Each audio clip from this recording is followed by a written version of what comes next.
Hello നമസ്കാരം. താലസോണ്ടർ കിച്ചണിലേക്ക് എല്ലാവർക്കും സ്വാഗതം. നമുക്കിന്ന് ഡിന്നറിന് കഞ്ഞിയും പയറും ആക്കിയാലോ. അപ്പം അതിനുവേണ്ടി ഞാൻ പയർ വെള്ളത്തിലിട്ട് കുതിർത്തിയത് കുക്കറിൽ വേവിച്ച് വെച്ചിട്ടുണ്ട്. പച്ചമുളകും കറിവേപ്പിലയും ഒരു പകുതി സവാളയും കൂടി ഇട്ടിട്ട് വേവിച്ച് വെച്ചിട്ടുണ്ട്.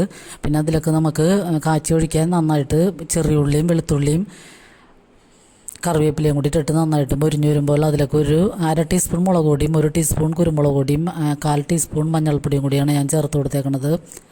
അപ്പോൾ ഉള്ളിയും വെളുത്തുള്ളിയൊക്കെ കൂടുതൽ വേണം, എന്നാലാണ് വൻപയറിന് നല്ല ടേസ്റ്റ് ഉണ്ടാവുള്ളൂ. അപ്പോൾ പൊടികളിലൊക്കെ പച്ചമണം മാറിക്കഴിയുമ്പോഴത്തേന് നമുക്ക് ഈ വൻപയർ ഇട്ടിട്ട് നന്നായിട്ടൊന്ന് മിക്സ് ചെയ്തെടുക്കാം. അപ്പോൾ ഞാനിപ്പോൾ ചെറിയൊരു ഗ്രേവിയിലായിട്ടാണ് എടുത്തേക്കണത്. നല്ല അടിപൊളി ടേസ്റ്റാണ് ഇത് കഞ്ഞിയുടെ കൂടെ കഴിക്കുമ്പോൾ.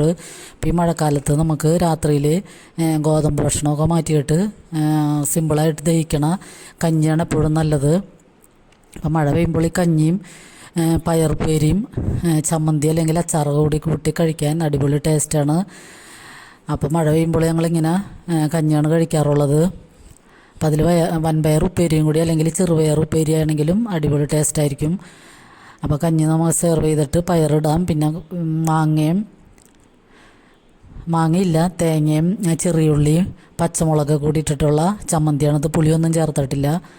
അപ്പോൾ ആ ചമ്മന്തിയും പിന്നെ അച്ചാർ കൂട്ടണമെങ്കിൽ അച്ചാറും കൂടി കൂട്ടി ഇച്ചിരി ഉപ്പും കൂടി ഇട്ടിട്ട് കഞ്ഞി കോരി കുടിക്കുമ്പോൾ നല്ല അടിപൊളി ടേസ്റ്റാണ്. അപ്പോൾ എല്ലാവരും ഒന്ന് മഴയൊക്കെ പെയ്യുമ്പോൾ ഇങ്ങനെ കഞ്ഞി ഉണ്ടാക്കി കുടിക്കാൻ ശ്രമിക്കുക.